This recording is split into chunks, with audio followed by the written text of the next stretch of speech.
izay natongavanao tety aminay ny fanojo foana ny masontikaro tonisy fity ny tsimokasahar ny vavanao mbola tsy nilaza ny fihetsikao mefananambara namtantenao hoe ataoko ahoana ny tianao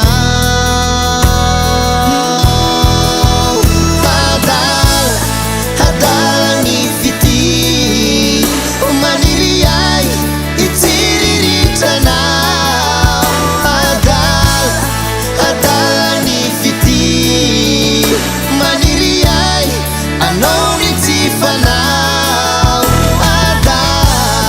adala ny fity maniry ay ny hitianao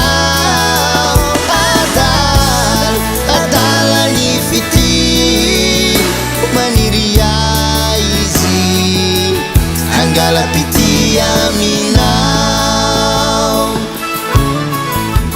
tampoka izy io tsy malelahy sendrany tsy nampoizigna zalahy kotrokotry io tsy dignina malo agnano raika atsika ro io hotafiaro anao manatompo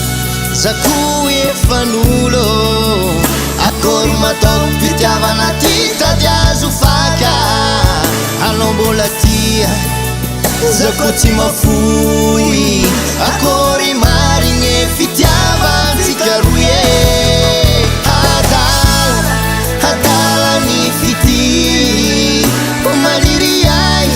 itsiriritranao adala ny fity maniry ay anao ny tifanao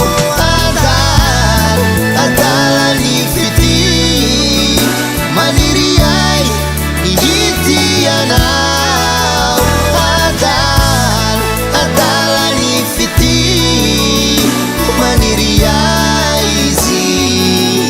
angalapity aminao aleko miala ny atsika roy ty fahita tsy anja